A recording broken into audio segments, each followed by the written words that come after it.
Eu sou a Kessia. E eu sou a Gabriela. E esse é o Justiça Cast. E nós vamos falar sobre o Ministério Público.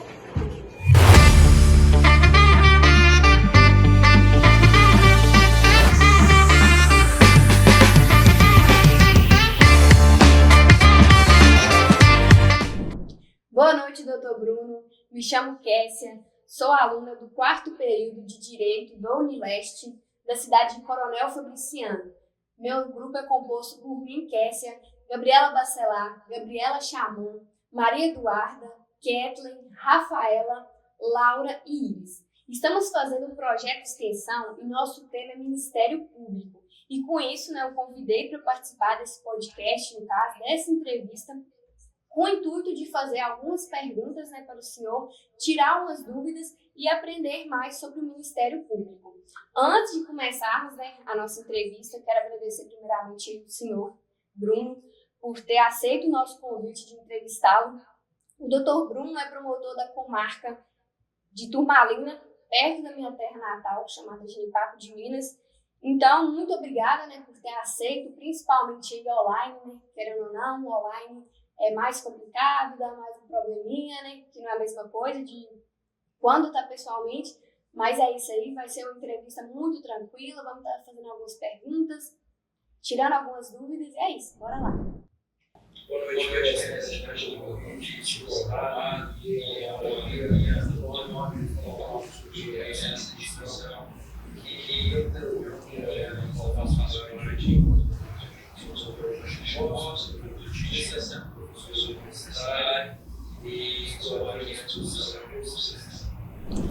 Vou começar aqui, tá bom?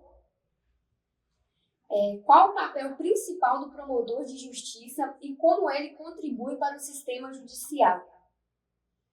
É interessante destacar que o Ministério Público, a partir da Constituição de 1988, adotou um desenho. O Ministério Público visa proteger os interesses da sociedade. No seu viés social sobre 88, os procuradores da República, hoje, virtualmente criados procuradores federais, regidos pelo decreto de 200, eles regimam atribuições não só do interesse da sociedade, mas também do interesse do governo. E com a Constituição de 88, como cidadã da carreira do Ministério Público para uma promoção do interesse da sociedade, eu passo que aos procuradores do Estado, aos advogados da União, procuradores federais, procuradores do Banco Central, entre outros, fica incluída a defesa do interesse dos próprios entes estatais, seja da União, da maioria das autarquias, das diversas, seja dos municípios ou dos estados. E a partir desse desenho, ele é principalmente na artigo 107, 129 da Constituição, e o Ministério Público tem uma atuação fortemente voltada ao exercício do interesse primário, naquilo que Renato Varela, a coordenadora, denomina de interesses primários, os primários, interesse da própria povo, enquanto interesse da administração pública. De outro lado, a atuação judicial do Ministério Público para o exercício da ação penal, ou seja, a fazer os tribunais, também se expressa na ação civil pública e, além das demandas próprias da judicialização, o Ministério Público tem uma atuação muito forte no trabalho extrajudicial, que é um trabalho exercido fora da atuação imediata do juiz.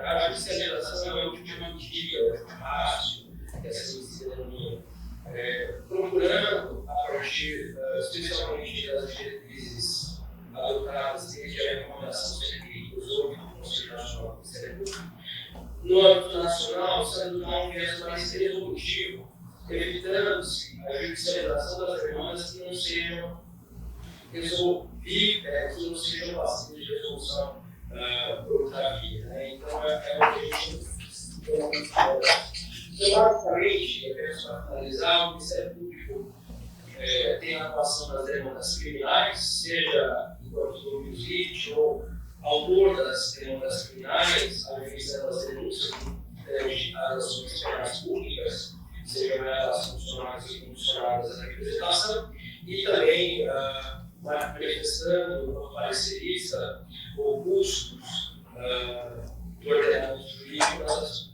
privadas, e, por outro lado, um ajustamento das ações de interesse coletivo, notadamente das ações civis públicas, que tem grande repercussão na sociedade.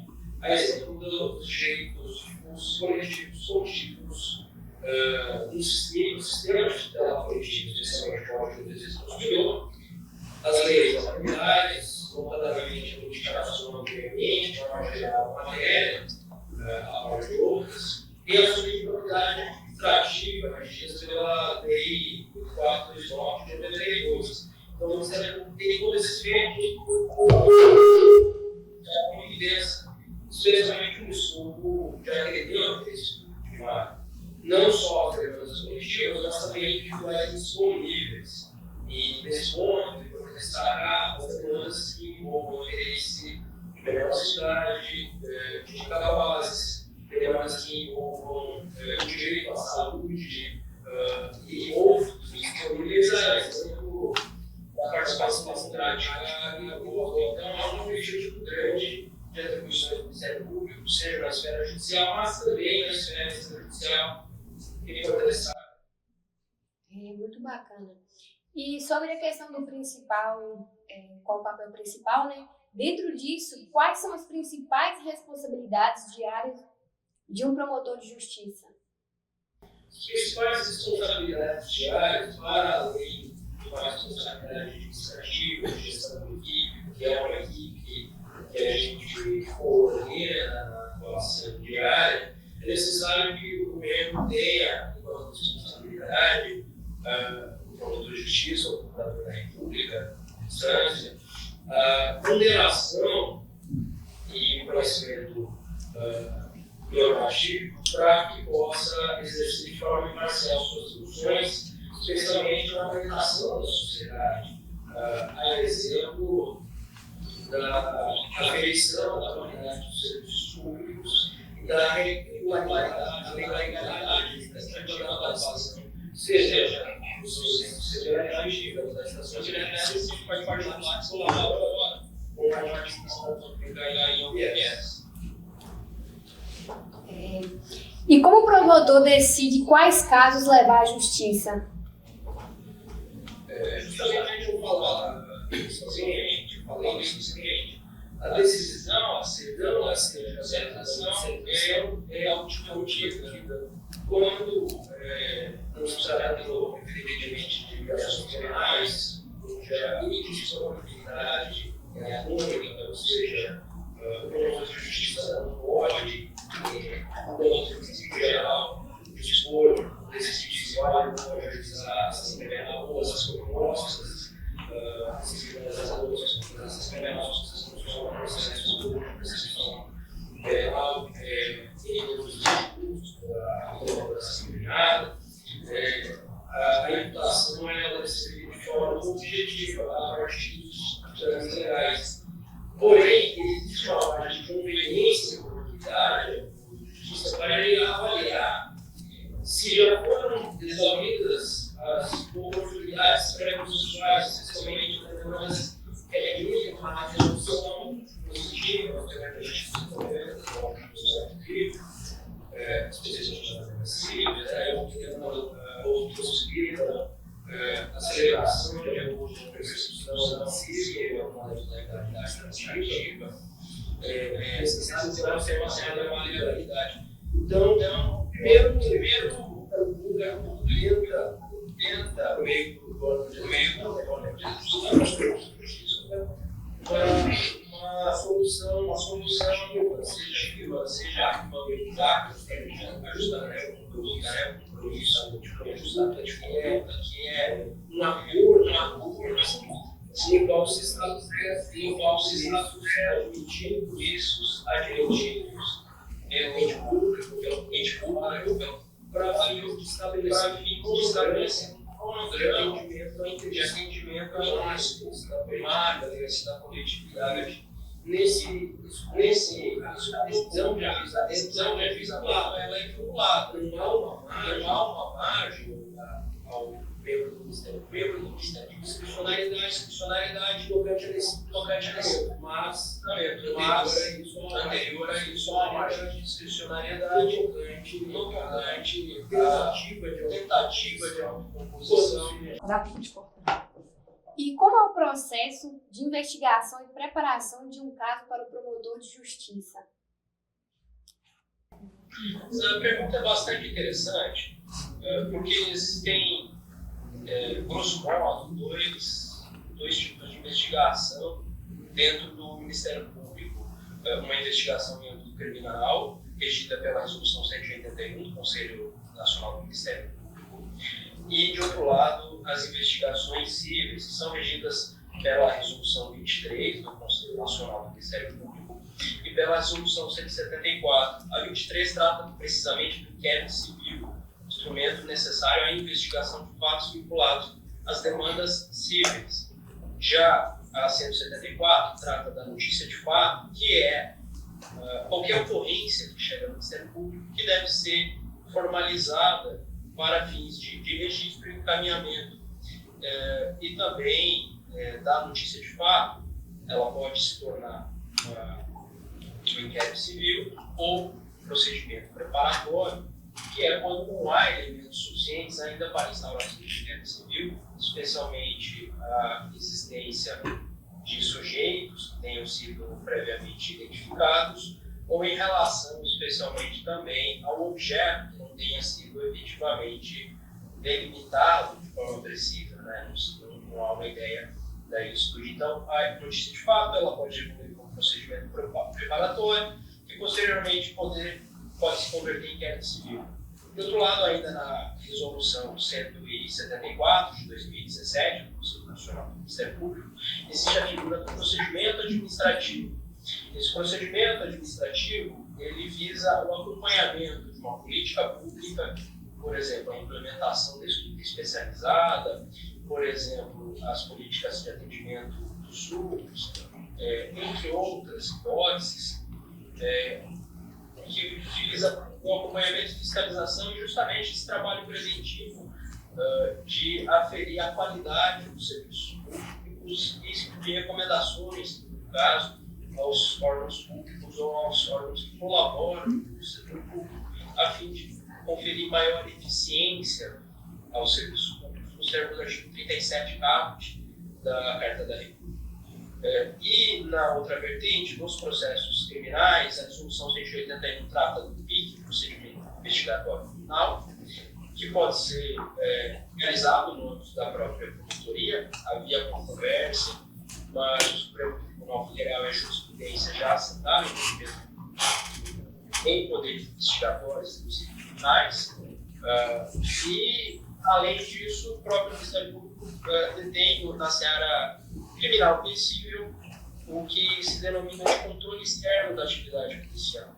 É por isso, por exemplo, que quando as peças investigativas, por exemplo, de um inquérito policial, chegam ao Ministério Público, ele faz a análise justamente se deve ajuizar ou não e se o trabalho da autoridade policial está de acordo com aquilo que legalmente se espera do procedimento que dure por um prazo razoável, que chegue a uma conclusão, quando possível, adotada uma linha investigativa dentro das possibilidades dos órgãos de investigação, da Polícia Civil, da Polícia Estadual e da Polícia Federal, no âmbito federal, a conclusão quanto à autoria, né, quem pratica um certo fato, ou da materialidade da existência do delito, ou seja, a configuração, a caracterização do crime.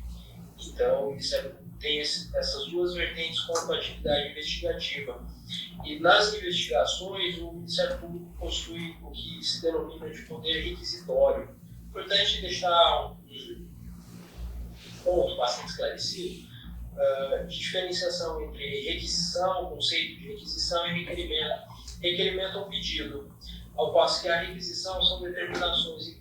Então, quando o Ministério Público requisita, seja feita uma diligência no inquérito policial, por exemplo, há uma vinculação essa determinação, uma vez que a requisição, justamente por o Ministério Público ser o que a gente denomina de dominus litis, ou o autor da demanda penal, nos termos 129.1 da Constituição, ele, para formar a sua opinião delicti, que a gente chama, ou seja, a conformação dos elementos de autoria e materialidade para se chegar à conclusão, ele tem a possibilidade de requisitar diversos dados a fim de fazer uma apuração mais precisa e retirar dúvidas antes mesmo do exercício da ação penal, de sede policial, de inquérito policial ou de PIC, procedimento investigatório criminal. E, de outro lado, isso também é realizado nas demandas cíveis da atuação extrajudicial, com mais ênfase nas demandas relacionadas aos inquéritos civis para proposituras, por caso de ação civil pública, e para uma atuação resolutiva, deter as informações necessárias à análise da oportunidade de se realizar um acordo, quando seja uma demanda autoconcluível, ou de ingresso desde logo numa ação civil pública. Doutor Bruno, primeiramente eu gostaria de agradecer a presença do senhor, o senhor ter disponibilizado um pouco do seu tempo para poder compartilhar todos esses conhecimentos conosco. E só para garantir, meu nome é Gabriela e eu vou estar te fazendo agora mais algumas perguntas, tudo bem? Muito obrigado, Gabriela. Como o promotor lida com pressões externas ou influências sobre o caso? Isso é um aspecto bastante interessante, especialmente na nossa Carta de 88, que dotou o Ministério Público de independência funcional. Como eu falei inicialmente, o Ministério Público estava vinculado ao Poder Executivo. E essa retirada e dotação de autonomia do Ministério Público é essencial como uma garantia da sociedade que o promotor de justiça vá adotar uma postura imparcial em cada caso, imparcial e técnica. Afirma que o Ministério Público, a ele se aplicam no que couber as mesmas garantias, prerrogativas e vedações aplicáveis aos juízes. Então, a doutrina de processo penal, ou seja, os estudiosos de direito do processo penal, falam que o Ministério Público é uma parte imparcial, no sentido de que a atuação é blindada de pressões externas a partir da garantia de inamovibilidade, ou seja, de que o promotor de justiça não será removido do cargo por conta de caprichos políticos ou de forças escusas em relação a certos casos, de independência funcional, porque a partir dela, enquanto garantia da sociedade, a atuação do Ministério Público vai ocorrer de acordo com a compreensão de cada membro a partir do traçado do ordenamento jurídico. Além da vitaliciedade, ou seja, o promotor de justiça não é passível de ser removido do cargo, de ser demitido, vamos dizer assim, sem que haja um devido processo, judicialmente contextualizado a partir de certas balizas contidas na Lei Complementar 175 para o Ministério Público da União e na Lei 8.625 de 93, tocante ao Ministério Público dos Estados, além das normas estaduais que regem cada Ministério Público. No caso de Minas Gerais, a Lei Complementar 34, que traça também certas balizas. Então, essas são garantias da sociedade. As decisões do Ministério Público, enfim, ajuizar as pressões externas, blindarão a sociedade de uma atuação imparcial e justa do Ministério Público na sua formação de convencimento.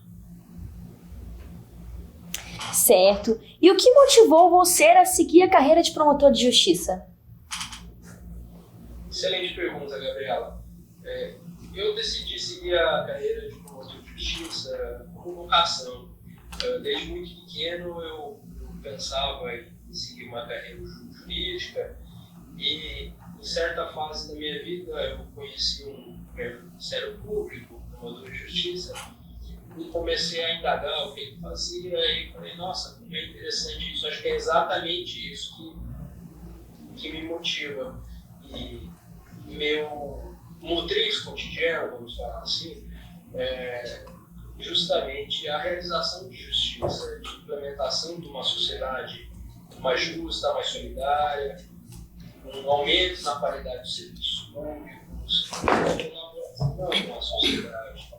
Então, esses são os móveis que me levam a todo dia atuar em favor da sociedade enquanto pessoa mesmo. É uma satisfação muito grande poder atuar em favor de toda a sociedade mineira e da sociedade brasileira. Sim. E outra pergunta, que habilidades ou características o senhor acha que são essenciais para alguém que quer atuar nessa profissão? Em primeiro lugar, é essencial ter empatia, saber conversar com as pessoas, porque realizamos muito atendimento ao público, é necessário saber ouvir, mas também ter firmeza para adotar posturas que sejam necessárias, às vezes contrariando interesses das mais diversas naturezas e categorias, a partir da nossa convicção técnica, né? Então, são características necessárias. Também é essencial que o promotor de justiça, o procurador da República, sejam bastante, ou o pretendente aos cargos, sejam bastante estudiosos, porque a formação e a demanda do dia a dia exige, a sociedade está em constante mudança, o Ministério Público tem que acompanhar as mudanças sociais, já que as mudanças sociais e o Ministério Público sendo o advogado da sociedade, vamos falar assim, ele deve precisamente saber coletar esses anseios e estar atualizado. Sim, e eu tenho certeza que a caminhada do senhor até chegar num cargo tão grande, tão importante como esse, não foi fácil. E eu tenho certeza, eu conheço muitas pessoas que querem seguir o mesmo caminho, o mesmo trajeto que o senhor. Tem algum tipo de conselho que o senhor poderia nos dar para quem quer seguir esse caminho? Como a gente. O primeiro conselho é persistência. Ser bastante persistente, porque não é um caminho fácil. Eu mesmo estudei quase 10 anos após formado para chegar a pessoas que conseguem em menos tempo. Realizei diversos concursos, mas consegui almejar esse meu objetivo, que para mim já estava muito claro há muitas décadas.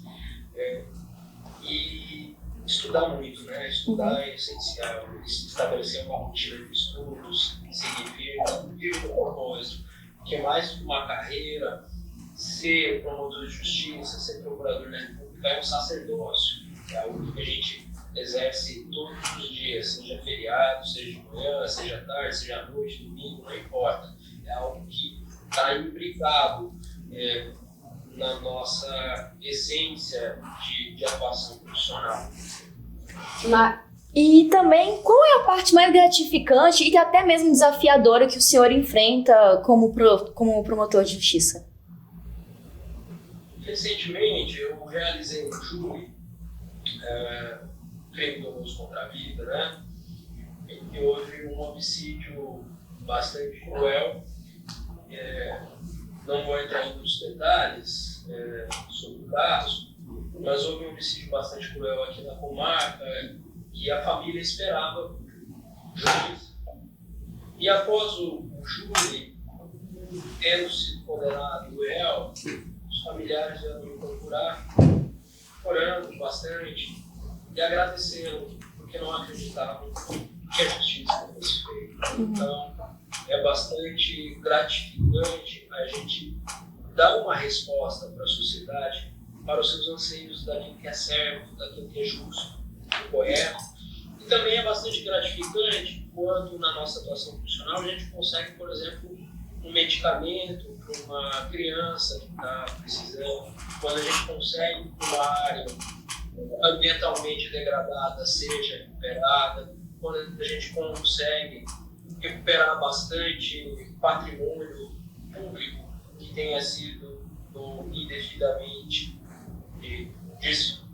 enviado, seja com agente público, seja por particulares que tenham, por qualquer meio, se apropriar. Então, isso é o mais gratificante. As dificuldades, elas são naturais de diversas profissões, cada ramo tem sua. Eu vejo uma grande dificuldade, uma resistência muito grande em certos setores da sociedade, de que seja aplicada a justiça, que no aspecto de proteção, ou seja, no aspecto ético, seja levado a cabo, e também algumas dificuldades no sentido de estrutura, uma vez que o Ministério Público, apesar de ser estruturado, acumula diversas funções que devem exercer o primor das mãos basilares, mais essenciais dentro da sociedade. Sim, e somente para poder finalizar, doutor Bruno, para a gente ter o nosso fim no nosso podcast, existe algum caso, alguma situação dentro da sua carreira como promotor de justiça, claro, se o senhor não puder falar, a gente entende, que mais marcou o senhor, alguma história, alguma família que emocionou o senhor? Tem algo que o senhor possa contar? Existem diversos casos que me emocionaram. A atuação do promotor de justiça, ela é emocionante todos os dias.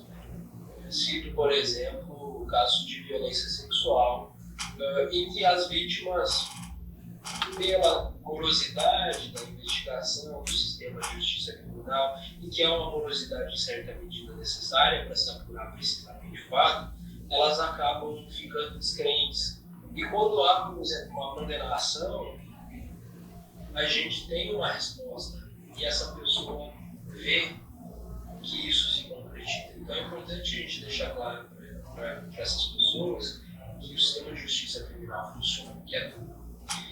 Também, no caso de violência doméstica, muitas mulheres, elas, com violência doméstica familiar, os termos da lei Maria da Penha, muitas mulheres elas ficam descrentes do sistema de justiça, e quando há uma condenação, uma prisão, quando há uma pronta intervenção e conseguimos a concessão de medidas protetivas, salvaguardar essa família, conseguir pensão alimentícia para os filhos, regularizar a situação e quebrar o vínculo de dependência, seja o vínculo de dependência financeira, seja o vínculo de dependência afetiva, emocional, e essas mulheres passam a ter autonomia, é muito gratificante. É poder justamente conseguir a melhoria da nossa sociedade, que é o fundamento da nossa Constituição. Realmente, eu acho uma profissão muito bonita e muito nobre o que o senhor faz, senhor Bruno. E espero que muitos aqui dessa sala ou que estão assistindo a gente também cheguem no lugar onde o senhor chegou. Você quer finalizar, Kessia? Não, pode falar. Eu gostaria de agradecer, primeiramente, a presença do senhor, de estar aqui com a gente. Eu queria agradecer a minha equipe também, que está aqui por trás nos bastidores, a minha companheira aqui. E é isso, eu desejo... Desculpas também. Pelos imprevistos. Nossa primeira vez fazendo um podcast, ainda estamos no quarto período. Tem muita estrada pela frente ainda. Mas é isso aí. Fico muito honrado com o convite, espero ter colaborado. Precisarem, estou à disposição, seja para eventuais palestras, discussões sobre assuntos jurídicos. E muito obrigado pela oportunidade de mostrar um pouquinho do meu trabalho ainda de forma resumida. A gente que te agradece, que isso. Sim, tchau!